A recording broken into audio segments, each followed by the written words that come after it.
Hey everyone! So today we are going to be discussing an honestly really disturbing news story. This might not be something that everyone wants to hear, and so if not, that's fine. You don't have to watch this video. It's not the nicest story. It is kind of it's very heartbreaking, but I want to kind of discuss what we can learn from this, what we can take away from it, and most importantly, how do we prevent something like this happening again? So Genesis 22, for those of you familiar with the Bible, tells the story of God testing Abraham. So to read you this passage from the Bible, God decided to test Abraham's faith. God said to him, Abraham, and he said yes. Then God said, take your son to the land of Moriah and kill your son there as a sacrifice for me. This must be Isaac, your only son, the one you love. Use him as a burnt offering on one of the mountains there. I will tell you which mountain. This is a section of the Bible that I and others, particularly us atheists, have criticised over and over. What kind of supposedly loving God would feel the need to test people in this way? Even to suggest he do this doesn't seem very loving to me. And if he really is omnipotent, then why, would he need to test anyone in the first place? Surely he'd know if they're loyal to him or whatever. Anyway, all that aside, this is also a question that atheists have posed to Christians and other theists many times over as well. If you don't do X because apparently God says so, how far would you go because God says so? Would you go as far as to kill your own kid if God asked you to? Sadly, in the news article we're going to be looking at today, this is not just a hypothetical question. In New Orleans in 2017, Mark Hambrick allegedly killed his 18-month-old daughter, Amina, because he believed he was following commands from God. It's heartbreaking. The fact that anyone could do this to any child, never mind their own, is just unfathomable to me. The news article that I'm referencing and reading and discussing in this video will be linked in the description below. I warn you, it's not easy to listen to, so if you want to click away now, you can do. If you want to go check out the article for yourself, link is below. So the article reports that Hambrick allegedly stabbed his 18-month-old daughter to death in their home on North Rampart Street in 2017. Authorities said he quickly confessed. God told him to murder his child so the state of Louisiana can kill him so he can be resurrected, police said, according to a warrant. The man's wife, Monica Gerhardt Hambrick, described their 18-month-old Amina as an amazing, happy little baby. She told NOLA.com that her husband was a public administration nerd who worked for New Orleans Sewage and Water Board. She said the couple's baby girl was born in April 2016. The only thing that makes sense is that Mark had some cataclysmic psychotic event, she told the New Orleans newspaper in 2018. Neighbors at the time were also shocked, stating that Hambrick appeared to be a loving father and hadn't shown any signs of psychological distress. So here we have a really normal man. He's loved by his community, he has a good job, he's kind of nerdy, he's a loving husband, a loving father to a happy little baby, and one day he suddenly snaps and kills his child. We often ask what leads a person to do things like this, and I'm not sure which answer is more disturbing, to be honest. A person for whom this kind of behaviour isn't out of character.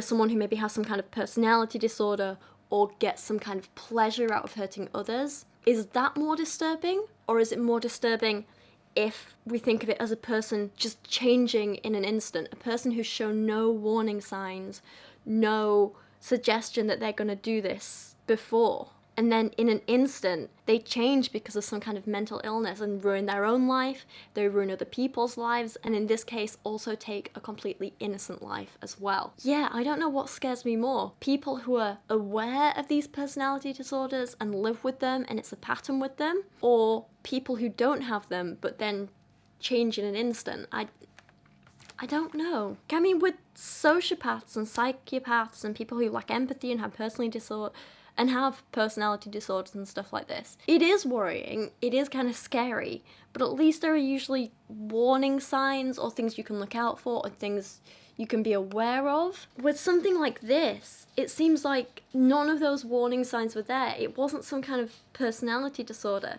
It feels like, as the wife said, some kind of psychotic break. And that kind of scares me a bit more because is this something that could happen to literally anyone? Could this happen to me one day? Could this happen to someone I love? And without any kind of real warning signs, if it is something that just happens instantly, how the hell do you even begin to try and prevent this stuff from happening again? If you can't see it coming, how do you stop it? It's I don't know, it's a very scary thought to me. And the other thing is, I think we also have to consider the role that religion had in this. And I don't want to turn this into like me being like, oh look, atheism's a bet. That's not what I'm saying at all. But I do have to ask, if this man wasn't familiar with the story of God commanding Abraham to kill his own child, would this man's psychotic delusions have manifested in this way? Or would they have manifested in a different way? Would they have resulted in the same conclusion but in a different way? I don't know. I genuinely don't know. It's a question. The article goes on and says, forensic doctors recommend declaring Hambrick irrestorably incompetent. On Tuesday, Dr. Sankit Vyas said that despite a very high dose and a broad spectrum of 3 different psychiatric medications, Hambrick's condition hasn't improved, stating that he's unable to comprehend the legal advice from attorneys. Vyas said that Hambrick, who refuses to plead not guilty by reason of insanity, is purposefully seeking out capital punishment. According to NOLA.com, he flat out told us that that's not something he's willing to do because he's going to push for the death penalty, because in order to fulfill this prophecy that involved the death of his daughter, God's will is that he's going to be found guilty for this and be put to death and resurrected, and his soul will merge with the kingdom of God. Vyas, the forensic psychiatrist, is expected to turn over a copy of her written report to the case's judge by February the 4th. If the cause proceeds upon the recommendation of doctors, Hambrick would likely face indefinite confinement in a Louisiana mental hospital. So again, this is what's kind of interesting but also bizarre to me, because on the one hand, the fact that he's not responding to treatment might make me think, well, clearly it's all an act. He's putting this on, he's making up this insanity thing to get out of a harsher punishment. But the fact that he's actually trying to get the death penalty completely undermines that, doesn't it? Or is this just some weird kind of long con, double bluff type whatever? I don't know. Not that I like the idea of the death penalty at all, it's not something I support, but that's a whole other issue. So it does seem like this is a genuine mental illness, and that is a real shame that it's not responding to any treatment, but also not surprising. I just finished reading a book called The Great Pretender, which was fantastic. It is by Susannah Cahalan. Cahalan? This woman. And, like I say, absolutely fantastic book. One of my favourites I've read in a long time, actually. And, yeah, I cannot recommend it enough.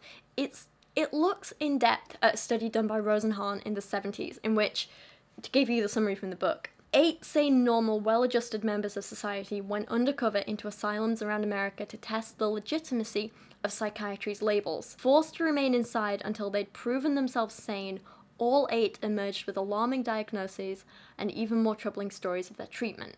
Now, not only does the book examine that particular experiment and reveal some pretty big flaws in it, but also the consequences of it and how it changed our approach to psychiatry in general. But it also really made me re-examine my own approach to mental health issues. You know, mental health is something that I'm very kind of passionate about talking about, and it's something that's very close to my heart and is something that I really care about. And it really made me look at these idea of the labels we put on people, like what really is a mental illness? How is that any different from a physical illness? Is it different at all? What do labels like sane or insane, normal or mad, well or unwell, what do they even mean? Are they even relevant? The idea of sanity and insanity, is there a distinct line between them, or is it more of a spectrum? Are we all a little mad? It also highlighted to me how little we actually know about the physiological causes of so many of the mental illnesses that we diagnose. You know, never mind how to treat them. Often, when it comes to treatment, we're treating the symptoms, not the cause. So it's not really any wonder that most people don't get better. They just end up kind of subdued, you know? If we don't really know what's wrong with someone like Hambrick, how do we really know how to treat him? We're just throwing generic treatments at him and hoping they work. Is it any wonder that they didn't? I mean, the book covers a whole lot more, and like I say, I really, really recommend it. If you want to go check it out for yourself, I'll leave some affiliate links down in the description below. There are affiliate links to the book itself, and there's also a link where you can get a 30-day free trial to Audible, so you can get the audiobook if you want. If you click any of those links and sign up for a free trial or buy a book, whatever, I just get a few pence or a few pounds thrown my way. So it helps support my channel as well as you get an amazing book. So thank you to anyone who does that. In regards to this case though, I really don't know what to make of it. I have so many conflicting opinions. So I guess I want to try and finish this video by handing the topic over to you and kind of asking you a few questions that I really genuinely want to hear your opinion on, because I don't have the answers to these. I don't know what to think. Is Hambrick genuinely mentally ill, or could he be faking? If he is ill, what should the consequences of his actions be? Can he be treated and rehabilitated, or is he kind of a lost cause beyond help? Should he receive the death penalty? Should he be incarcerated for the rest of his life? Should there be some other kind of punishment or treatment or whatever? You think licking. You think everyone should be licked. I know. And also, again, I don't want to make this like an atheisty kind of rant, but also, to what extent do you think religion played a role in this delusion? Not necessarily in the mental illness itself, but in how the delusions and the hallucinations and stuff manifested themselves. And most importantly, what I want to ask is, how do we as a society take steps to prevent this ever happening again? Mental illness is something that we can't avoid. It's not something that should be stigmatized or looked down on. But when delusions and illnesses like this have the capacity to be dangerous and endanger innocent lives, like this small, tiny 18-month-old baby, we do need to have essentially like plans in place to protect the innocent. So how do we do that? How do we go about that? How do we look for these signs? How do we prevent it happening? I don't know, but it's something that I think is very important to talk about, and that's why I wanted to make this video today. Anyway, I'm looking forward to hearing your comments and your ideas and your thoughts on this so much. I cannot wait to read the comments. But for now, thank you for watching today. I appreciate you guys so much. If you want to help support me and my channel, you can go support me on Patreon. You can go donate via PayPal. You can buy something in my merch store. Also, go follow me on Instagram. I'm probably most active over there. Mostly, it's me posting photos of Kyra or my makeup, or talking about books I've read on my Instagram stories and stuff like that.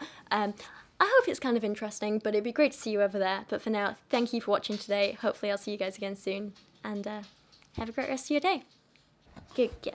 I love you. Hello, careful. Hello. Love you. I love you. You sit down for me? Good girl.